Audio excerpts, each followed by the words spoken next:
Students, chapter 16 में हमने एक टॉपिक पढ़ा था एसी थ्रू कैपेसिटर, जिसमें हमने यह सीखा था कि अगर कैपेसिटर को अल्टरनेटिंग करंट जनरेटर के साथ कनेक्ट कर दिया जाए तो एसी के पूरे एक साइकिल के दौरान कैपेसिटर पहले एक डायरेक्शन में चार्ज होता है, फिर डिस्चार्ज होता है, फिर ऑपोजिट डायरेक्शन में चार्ज होता है और फिर डिस्चार्ज होता है। यानी हम कह सकते हैं कि एसी के पूरे साइकिल के दौरान कैपेसिटर 2 दफा चार्ज हुआ और 2 दफा डिस्चार्ज हुआ। यानी हम कह सकते हैं कि फाइनल रिजल्ट क्या है कि कैपेसिटर की किसी भी प्लेट पर कोई भी चार्ज नहीं है। इसीलिए हम कहते हैं कैपेसिटर अलोज एसी, क्योंकि कैपेसिटर मुसलसल चार्ज डिस्चार्ज होता रहता है और सर्किट के अंदर करंट का फ्लो जारी रहता है, वो रुकता नहीं है। तो फिर कैपेसिटर को चार्ज करने के लिए हम क्या यूज करेंगे? इसके लिए डायरेक्ट करंट यूज किया जाता है। यानी अगर मैं डायरेक्ट करंट यानी कैपेसिटर के साथ एक बैटरी अटैच कर दूं तो बैटरी का हाई पोटेंशियल जो है उस तरफ जो भी कैपेसिटर की प्लेट है वहां पॉजिटिव चार्ज आता जाएगा और लो पोटेंशियल वाली साइड पर नेगेटिव चार्ज आता जाएगा। और एक खास टाइम के बाद कैपेसिटर की दोनों प्लेट्स पर इक्वल अमाउंट में मैक्सिमम पॉजिटिव और नेगेटिव चार्ज स्टोर हो चुका होगा। हम कह देंगे कि this capacitor has been fully charged और सर्किट के अंदर करंट का फ्लो रुक जाएगा। इसीलिए हम कहते हैं कैपेसिटर ब्लॉक्स डीसी। यानी रिजल्ट ये निकला कि अगर हमने किसी कैपेसिटर को या किसी बैटरी को चार्ज करना है तो हमें डायरेक्ट करंट चाहिए। अब आते हैं अपने दूसरे पॉइंट की तरफ।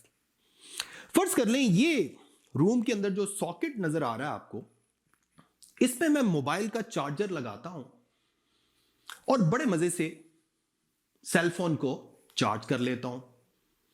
लेकिन ये तो हम सारे जानते हैं कि जो हमें इलेक्ट्रिक पावर आ रही है वो तो अल्टरनेटिंग करंट की फॉर्म में है। तो फिर ये मोबाइल जो है ये चार्ज कैसे हो रहा है? पीछे से तो अल्टरनेटिंग करंट आ रहा है। तो ये बात याद रखें कि ये जो चार्जर है इसके अंदर एक तो लगा होता है ट्रांसफार्मर जो पीछे से आने वाली हाई वोल्टेज को स्टेप डाउन करके आगे सप्लाई कर देता है। लेकिन दूसरी एक बड़ी इंपॉर्टेंट चीज लगी होती है जिसे बोलते हैं रेक्टिफायर। रेक्टिफायर क्या करता है? अल्टरनेटिंग करंट को डायरेक्ट करंट में कन्वर्ट करके सेल फोन के अंदर सप्लाई कर देता है, जिसकी वजह से बड़े आराम से जो मोबाइल की बैटरी है वो चार्ज हो जाती है। तो यही है आज हमारा टॉपिक, रेक्टिफिकेशन। रेक्टिफिकेशन जो आज हमारा टॉपिक है ये बड़ा इंपॉर्टेंट लॉन्ग क्वेश्चन भी है, इसके अंदर से शॉर्ट क्वेश्चन भी आ सकता है और इलेक्ट्रॉनिक्स के पॉइंट ऑफ व्यू से ये बड़ा इंपॉर्टेंट टॉपिक है, इसलिए आपने बड़े ध्यान से ये लेक्चर सुनना है। तो जैसे मैंने आपको पहले बताया कि अल्टरनेटिंग करंट को डायरेक्ट करंट में कन्वर्ट करने का जो प्रोसेस है this is called rectification. The process in which alternating current is converted into direct current is called rectification. अब रेक्टिफिकेशन करने के लिए इस मोबाइल के चार्जर में जो सर्किट लगा हुआ था that circuit is called rectifier. तो आगे हम रेक्टिफायर की डेफिनेशन भी लिख लेते हैं। Rectifier is an electrical circuit which is used to convert AC into DC. हमारे सिलेबस में दो तरह के रेक्टिफायर हैं, एक हाफ वेव रेक्टिफायर और दूसरा है फुल वेव रेक्टिफायर। सबसे पहले हम हाफ वेव रेक्टिफिकेशन को स्टडी करते हैं। तो पहली हेडिंग में लिख लेता हूं हाफ वेव रेक्टिफिकेशन। और जैसे मैं पहले आपको बता के आया हूं रेक्टिफिकेशन करने के लिए जो सर्किट यूज किया जाता है दैट इज कॉल्ड रेक्टिफायर। तो आप यहां पर हाफ वेव रेक्टिफायर भी लिख सकते हैं, लेकिन चूंकि हम बुक को फॉलो कर रहे हैं तो हम हाफ वेव रेक्टिफिकेशन ही लिख देते हैं। अब सबसे पहले तो मैं आपको यह बता दूं कि हाफ वेव रेक्टिफिकेशन क्या होती है। आपको इसके नाम से कुछ थोड़ी बहुत समझ आ रही होगी कि ये ऐसी रेक्टिफिकेशन है जिसमें हम इनपुट के पूरे साइकिल में से आधी वेव आउटपुट पे हासिल करेंगे। जैसे यहां पर आपको दो ग्राफ नजर आ रहे हैं। सबसे पहले जो ऊपर वाला ग्राफ है इसको मैं इनपुट वेव का नाम दे रहा हूं और ये तो हम जानते हैं कि इनपुट पे हमें कौन सा साइकिल रिक्वायर्ड है, अल्टरनेटिंग करंट का साइकिल। कौन सा साइकिल हमने इनपुट पे सप्लाई करना है? अल्टरनेटिंग करंट का साइकिल। और ये हम चैप्टर 16 में बड़े अच्छे से पढ़ के आए हैं कि ये साइकिल जो है एक पॉजिटिव हाफ और एक नेगेटिव हाफ पे मुश्तमिल होता है। और हम ये भी जानते हैं कि पॉजिटिव हाफ के लिए अगर सर्किट में करंट की कोई एक डायरेक्शन है तो नेगेटिव हाफ के लिए ऑपोजिट डायरेक्शन होती है। मैं ऐसा करता हूं, यहां पर एक पॉजिटिव हाफ साइकिल नजर आ रहा है आपको, उसके साथ नीचे एक नेगेटिव हाफ साइकिल है, एक और पॉजिटिव हाफ साइकिल है और एक और नेगेटिव हाफ साइकिल है। इस ग्राफ के बिल्कुल नीचे मैं आउटपुट का ग्राफ बना देता हूं। अभी मैं आपको सिर्फ यह समझा रहा हूं कि हाफ वेव रेक्टिफिकेशन के बाद जो आउटपुट का सिग्नल है वो कैसा होगा। तो देखिए, अब करना आपने यह है कि या तो सारे नेगेटिव हाफ साइकिल जो है उनको खत्म कर दें। इस वक्त आप नीचे जो ग्राफ देख रहे हैं इसमें आपको ऊपर वाले ग्राफ के सिर्फ कॉरेस्पॉन्डिंग पॉजिटिव हाफ साइकिल नजर आ रहे हैं। इस आउटपुट को मैं कह सकता हूं कि ये हाफ वेव रेक्टिफाइड आउटपुट है। This is half wave rectified output, यानी आधी वेव खत्म हो गई है और आधी वेव आपको आउटपुट पर मिल गई है। एक और चीज हम यह भी कर सकते हैं कि आप सारे पॉजिटिव हाफ साइकिल्स को क्लिप कर दें, यानी खत्म कर दें, और नेगेटिव हाफ साइकिल्स को आउटपुट पे ले लें। यानी हमारा जो आउटपुट है वो सिर्फ और सिर्फ सारे पॉजिटिव हाफ साइकिल्स पर भी मुश्तमिल हो सकता है और सारे के सारे नेगेटिव हाफ साइकिल्स पर भी मुश्तमिल हो सकता है। यानी मैं कह सकता हूं कि हाफ वेव रेक्टिफिकेशन के बाद हमें आउटपुट पे कोई एक हाफ साइकिल मिलेगा। After half wave rectification we will get any one of the input half cycle, whether it is positive half cycle और नेगेटिव हाफ साइकिल। अब मेरी बात आपको बहुत अच्छे से समझ आ गई होगी कि आउटपुट पे हमें सिर्फ और सिर्फ आधी वेव मिलेगी। अब मैं इस सर्किट की तरफ जाता हूं जिस सर्किट की मदद से हम ऐसा आउटपुट हासिल कर सकते हैं। अभी फिलहाल हम इस ग्राफ को खत्म कर देते हैं। आपके सामने एक सर्किट नजर आ रहा है जिसमें आपको एक पीएन जंक्शन डायोड नजर आ रहा है और साथ ही साथ आपको उस तरफ एक एसी जनरेटर नजर आ रहा है और मेरी तरफ एक रेजिस्टर लगा हुआ है। इस रेजिस्टर को हम लोड भी कह सकते हैं। और लोड जो है, मैं आपको पहले भी एक दफा बता के आया हूं कि लोड बेसिकली कोई भी कंपोनेंट है जो आप सर्किट की मदद से चलाना चाहते हैं। तो फर्ज कर लें मेरी तरफ एक लोड है, इस लोड की रेजिस्टेंस को हम कैपिटल आर का नाम दे देते हैं और ऊपर जो आपको पीएन जंक्शन डायोड नजर आ रहा है उसका पी टाइप उस तरफ और एन टाइप मेरी तरफ है। और साथ ही साथ आप देखें आपको एसी जनरेटर के उस तरफ इनपुट का साइकिल नजर आ रहा है जिसमें सबसे पहले पॉजिटिव हाफ साइकिल है, उसके बाद नेगेटिव हाफ साइकिल है, उसके बाद फिर positive half cycle, up to so on. तो ऐसा करते हैं, मैं इस पूरे एक कंप्लीट साइकिल की बात करता हूं। वन कंप्लीट साइकिल का मतलब क्या है कि अगर मैं टाइम को 0 से स्टार्ट करूं तो 0 से लेके t/2 यानी आधे टाइम पीरियड तक कितना हाफ साइकिल गुजरेगा, एक पॉजिटिव हाफ साइकिल गुजर जाएगा। यानी मैं कह सकता हूं 0 से लेके t/2 तक, और t/2 से लेके आगे पूरे टाइम पीरियड तक एक नेगेटिव हाफ साइकिल मजीद आ जाएगा। तो हमने साथ ही साथ टाइम की भी लेबलिंग कर ली ताकि हमारी डिस्कशन थोड़ी सी सिंपल हो जाए। अब फर्ज कर लें, साथ ही साथ आपको लिखा भी नजर आ रहा है for input positive half cycle. एक हेडिंग हमने लिख ली है for input positive half cycle. और आप गौर करें इनपुट पॉजिटिव हाफ साइकिल किस टाइम के दौरान आया था, 0 से लेके t/2 तक, आधे टाइम पीरियड के लिए।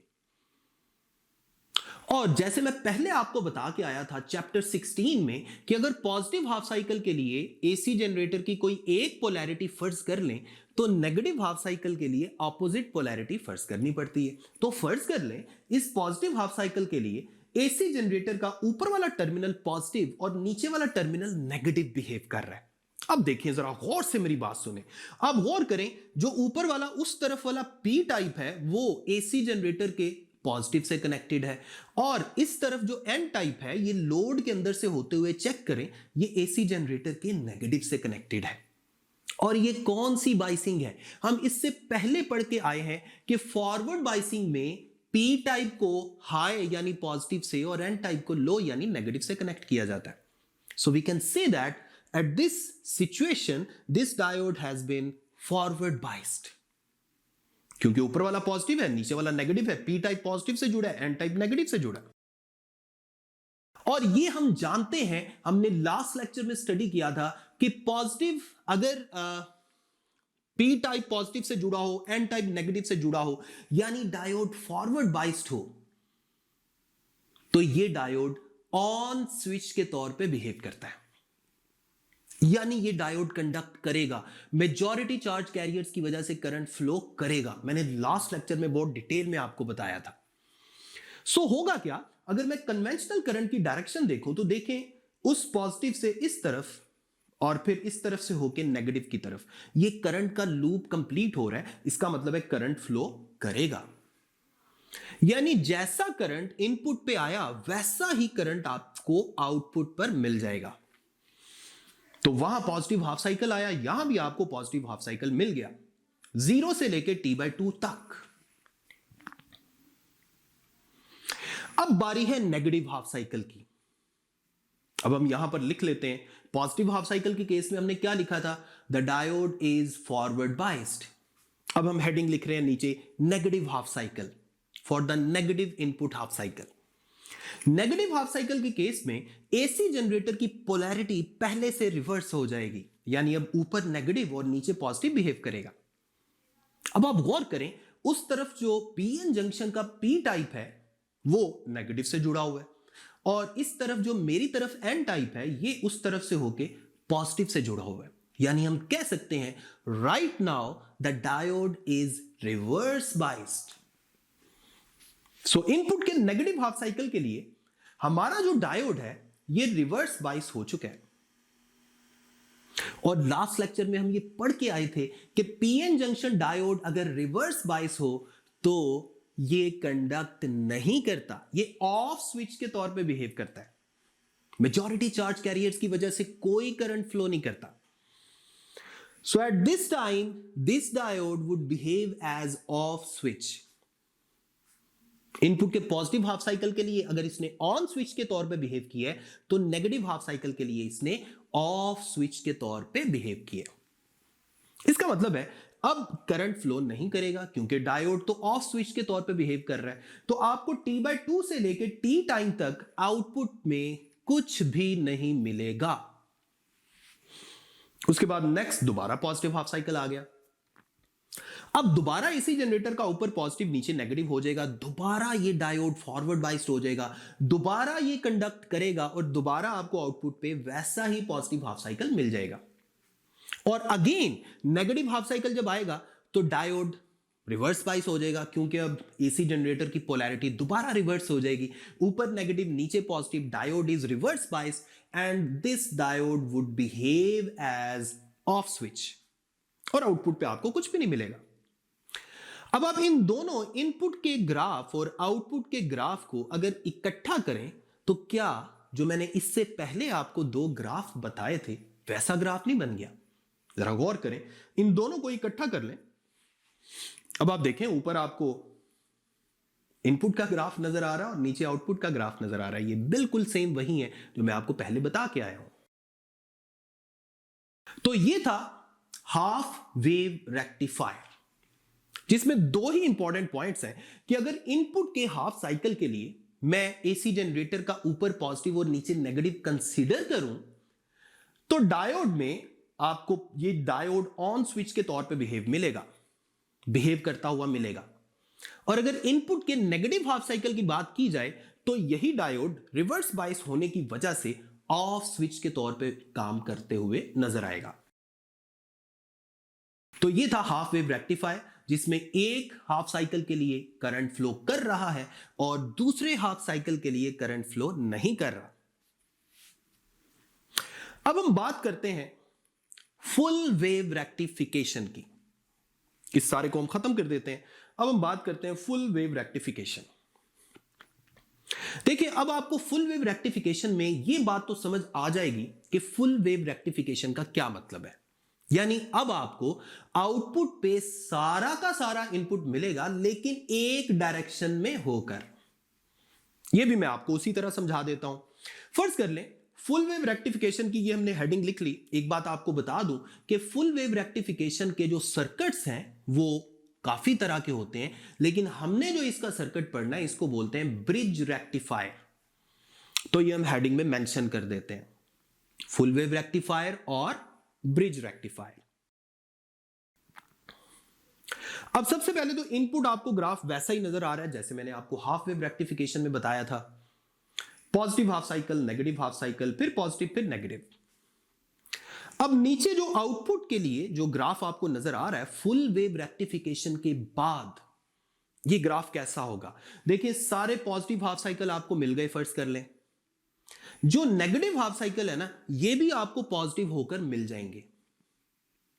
यानी सारे के सारे पॉजिटिव हाफ साइकिल होकर मिल गए। लेकिन एक और बात ध्यान में रखें कि आप इसको दूसरी तरह भी देख सकते हैं कि सारे के सारे हाफ साइकिल नेगेटिव होकर मिल गए। यानी हम कह सकते हैं कि आउटपुट पे हमें सारा का सारा करंट मिलेगा, लेकिन किसी एक डायरेक्शन में होकर। सारे के सारे या तो पॉजिटिव हाफ साइकिल होकर मिल जाएंगे या सारे के सारे नेगेटिव हाफ साइकिल होकर मिल जाएंगे जी। तो सबसे पहले हम फुल वेव रेक्टिफायर यानी ब्रिज रेक्टिफायर की सर्किट डायग्राम बना लेते हैं।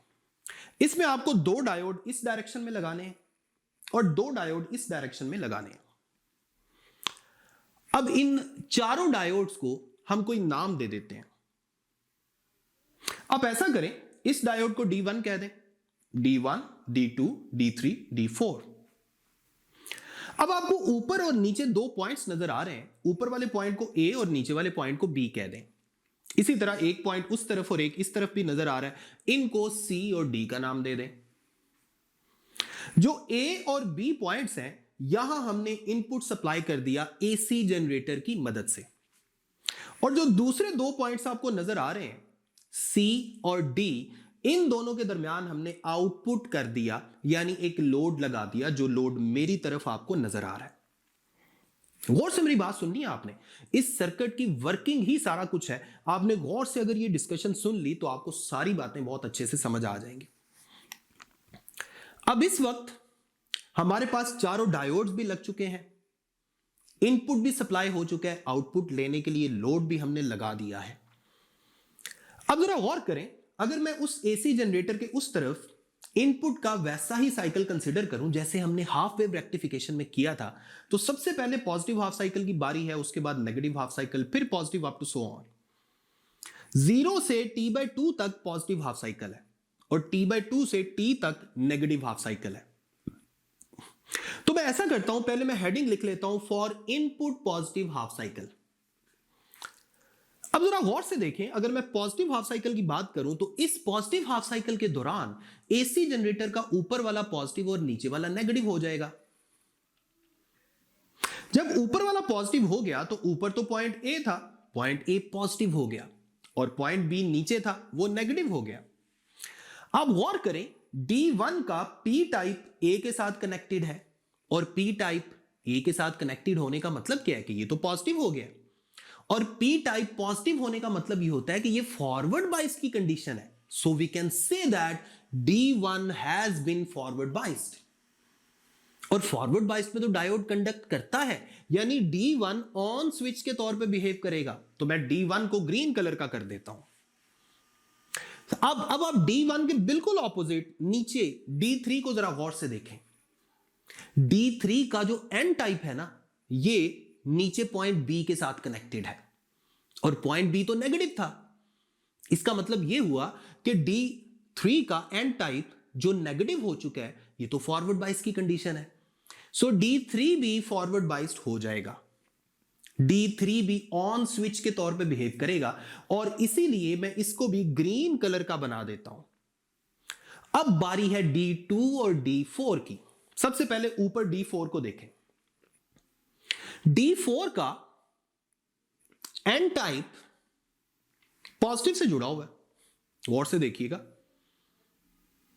और एन टाइप पॉजिटिव से यानी पॉइंट ए से जुड़ा हो, इसका मतलब क्या है? रिवर्स बाइस्ड, यानी D4 आपको रिवर्स बाइस नजर आ रहा है। सो D4 इस वक्त कंडक्ट नहीं करेगा और ये ऑफ स्विच के तौर पे बिहेव करेगा, इसलिए मैं इसको रेड कलर का कर देता हूं। अब नीचे है D2। जब D2 आ गया आपकी नजर के सामने, आप गौर कीजिए, D2 का जो P टाइप है ना, ये B पॉइंट के साथ जुड़ा हुआ है। मतलब ये हुआ कि P टाइप नेगेटिव से जुड़ा हुआ है, तो ये भी तो रिवर्स बाइस की कंडीशन है। So we can say that D2 भी रिवर्स बाइस्ड है और D2 भी इस वक्त ऑफ है, यानी कंडक्ट नहीं करेगा, इसीलिए इसको भी मैं रेड कलर का कर देता हूं। अब आपने एक काम करना है, करंट का अब हम लूप बनाने लगे हैं। एसी जनरेटर के पॉजिटिव से शुरू करें और चलते चलाते जहां जहां से रास्ता मिलता है वहां वहां से होके नेगेटिव टर्मिनल की तरफ चले जाएं। अगर हम ये करने में कामयाब हो गए तो समझ जाएं कि करंट फ्लो करेगा, और करंट फ्लो करेगा तो फिर आउटपुट पे हमें कुछ ना कुछ मिल जाएगा। देखिए, हम स्टार्ट करते हैं एसी जनरेटर के पॉजिटिव से। यहां से आपको एक ब्राइट लाइन चलते हुए नजर आएगी। कन्वेंशनल करंट की डायरेक्शन हम ले रहे हैं, तो सबसे पहले हम पॉइंट ए पर आए। पॉइंट ए पर दो डायोड्स आपको नजर आ रहे हैं, एक ग्रीन है एक रेड है। रेड वाला कंडक्ट नहीं कर रहा, ग्रीन वाला कंडक्ट कर रहा है, तो करंट ग्रीन वाले से गुजर जाएगा। अब आगे फिर आपको रेड नजर आ रहा है और साथ ही साथ आपको लोड नजर आ रहा है। अब कहां से गुजरेगा? रेड से तो नहीं गुजर सकता। अगेन ये लोड के अंदर से गुजर जाएगा, डाउनवर्ड डायरेक्शन आपको नजर आ रही है। अब आगे चल के दोबारा दो रास्ते आपको नजर आ रहे हैं, एक रेड और एक ग्रीन। तो ये कहां से गुजरेगा? ग्रीन रास्ते से गुजरेगा, क्योंकि ये फॉरवर्ड बाइस वाला डायोड है। तो यहां से गुजरते गुजरते आप गौर करें, ये एसी जनरेटर के नेगेटिव टर्मिनल तक पहुंच गए, यानी लूप कंप्लीट हो गया। तो ये करंट की डायरेक्शन आपको बनाना आनी चाहिए। ये वाली डायरेक्शन मैं अलग से भी आपको दिखा देता हूं, और साथ ही साथ आपको सर्किट नजर आ रहा है, साथ ही आपको अलग से डायरेक्शन नजर आ रही है। ये हम बात कर रहे हैं इनपुट के पॉजिटिव हाफ साइकिल की, जिसमें D1 और D3 फॉरवर्ड बाइस हुए थे, इन्होंने कंडक्ट किया था, और D2 और D4 रिवर्स बाइस हुए थे और इन्होंने कंडक्ट नहीं किया था। अब हम बात करते हैं इनपुट के नेगेटिव हाफ साइकिल की। इनपुट के नेगेटिव हाफ साइकिल का मतलब क्या है?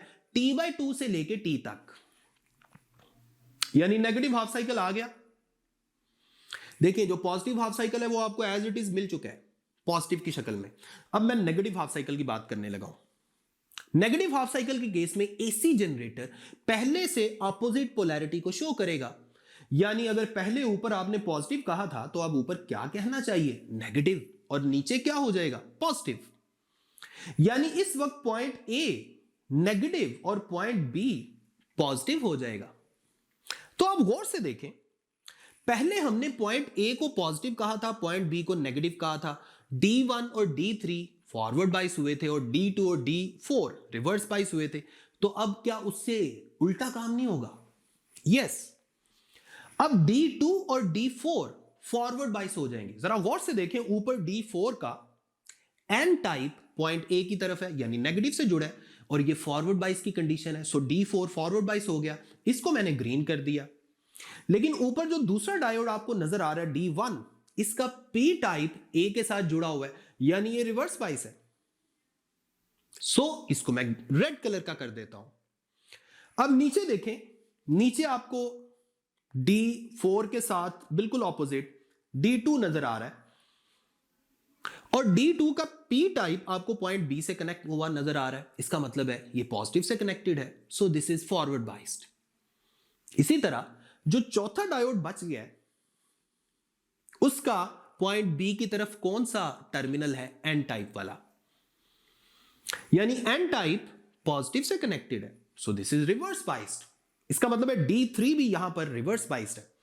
तो मैं D2 को ग्रीन कर देता हूं क्योंकि वो कंडक्ट करेगा, और D3 को, यानी जो चौथा ये डायोड बच गया है, ये रिवर्स बाइस था, ये कंडक्ट नहीं करेगा, इसे मैं रेड कर देता हूं। इसका मतलब यह हुआ कि इनपुट के नेगेटिव हाफ साइकिल के केस में D1 और D3 रेड नजर जो आ रहे हैं आपको, ये कंडक्ट नहीं करेंगे, और D2 और D4 ये दोनों कंडक्ट करेंगे। अब दोबारा हमने वही काम करना है जो हमने पहले किया था। जरा एसी जनरेटर के अब नीचे चूंकि पॉजिटिव है तो यहां से अब आपको ब्राइट लाइन निकलते हुए नजर आएगी। देखें, ये ब्राइट लाइन निकली, चलते चलाते ये नीचे आई। अब आपको ये एक रेड कलर का पाथ नजर आ रहा है, एक ग्रीन कलर का नजर आ रहा है, तो कहां से गुजरेगी? जाहिर बात है ये ग्रीन कलर वाले पाथ से गुजरेगी। और फिर आगे चल के आपको एक लोड नजर आ रहा है और एक रेड कलर का पाथ नजर आ रहा है। इसका मतलब है अब ये लोड के अंदर से गुजरेगी। और अगेन आपको रेड और ग्रीन कलर का पाथ नजर आ रहा है, ये कहां से गुजरेगी? ग्रीन कलर के पाथ से गुजरेगी। अब गौर करें, एसी जनरेटर के नीचे वाले टर्मिनल से ये ब्राइट लाइन शुरू हुई और चलते चलाते ऊपर वाले टर्मिनल तक पहुंच गई, यानी हमने क्लोज लूप बना लिया। लेकिन इंपॉर्टेंट चीज ये है कि लोड के अंदर से ये जो रेजिस्टर आपको नजर आ रहा है, इसके अंदर इस करंट की दोबारा वही डायरेक्शन है जो पहले थी। पहले भी डाउनवर्ड फ्लो कर रहा था, अब भी एसी इस लोड के अंदर से करंट की डायरेक्शन डाउनवर्ड है। यानी हम कह सकते हैं कि इनपुट पर तो ये नेगेटिव हाफ साइकिल यानी उल्टा बिहेव कर रहा था, लेकिन आउटपुट लोड में इस करंट की डायरेक्शन सेम हो गई है। यानी अगर आउटपुट लोड के लिए मैंने पहले पॉजिटिव हाफ साइकिल बनाया था तो अब भी पॉजिटिव हाफ साइकिल ही बनेगा। तो इनपुट के पॉजिटिव के लिए भी पॉजिटिव मिला, इनपुट के नेगेटिव के लिए भी पॉजिटिव हाफ साइकिल ही मिलेगा, क्योंकि करंट सेम डायरेक्शन में फ्लो कर रहा है। यानी सारी की सारी वेव रेक्टिफाइड फॉर्म में आउटपुट पे हमें मिल गई है। This is full wave rectification. तो ये जो आपको करंट की डायरेक्शन है ये भी नजर आ रही है, साथ ही साथ आपको सर्किट भी नजर आ रहा है। और नेगेटिव हाफ साइकिल के केस में हमने ये जाना कि D2 और D4 ऑन थे और D1 और D3 ऑफ थे। अब एक बड़ी इंपॉर्टेंट चीज है, इससे पहले जैसे मैंने हाफ वेव रेक्टिफिकेशन में दोनों इनपुट और आउटपुट को मिला के वेरीफाई किया था, गौर करें यहां भी इनपुट और आउटपुट को अगर मैं मिलाऊं तो सेम वैसी ही ग्राफिकल रिप्रेजेंटेशन बन रही है जो मैंने आपको ब्रिज रेक्टिफायर की एक्सप्लेनेशन से शुरू में समझाई थी इनपुट और आउटपुट के बारे में। अब ऐसा करते हैं, हाफ वेव रेक्टिफिकेशन का सर्किट भी आपको सामने नजर आ रहा है। अब दो कॉलम हमने बना लिए, एक हाफ वेव रेक्टिफिकेशन का, एक फुल वेव रेक्टिफिकेशन का। हाफ वेव रेक्टिफिकेशन का सर्किट भी नजर आ रहा है, फुल वेव रेक्टिफिकेशन का सर्किट भी नजर आ रहा है, थोड़ा सा छोटा होकर। और नीचे आपको हाफ वेव रेक्टिफिकेशन की आउटपुट वेव फॉर्म भी नजर आ रही है और यहां फुल वेव रेक्टिफिकेशन की भी आउटपुट वेव फॉर्म नजर आ रही है। आप गौर करें, इन दोनों में करंट की डायरेक्शन तो नो डाउट सेम हो चुकी है, लेकिन इन दोनों आउटपुट वेव फॉर्म्स में करंट की मैग्नीट्यूड में मुसलसल तब्दीली आ रही है। इसका मतलब है this is not pure DC, this is pulsating DC. Half wave rectified signal भी पल्सेटिंग डीसी है और फुल वेव रेक्टिफाइड सिग्नल भी पल्सेटिंग डीसी है। प्योर डीसी की पहचान यह है कि करंट की डायरेक्शन भी सेम हो और उसकी मैग्नीट्यूड भी सेम हो। अब इनकी डायरेक्शन तो नो डाउट सेम है, लेकिन मैग्नीट्यूड में फ्लक्चुएशंस आ रही हैं। इन फ्लक्चुएशंस को रिमूव करने के लिए सर्किट में जो आउटपुट लोड आपको नजर आ रहा है दोनों सर्किट्स में, इसके साथ फिल्टर सर्किट्स लगा दिए जाते हैं। अब ये हमारा टॉपिक तो नहीं है, लेकिन मैं आपको बस थोड़ा सा बताना चाह रहा हूं कि फिल्टर सर्किट्स बेसिकली क्या करते हैं। आउटपुट में जो फ्लक्चुएशंस है ना, ये जो वैल्यूज में इजाफा और कमी हो रही है, इसको खत्म कर देते हैं और आउटपुट वेव फॉर्म को यूनिफॉर्म कर देते हैं।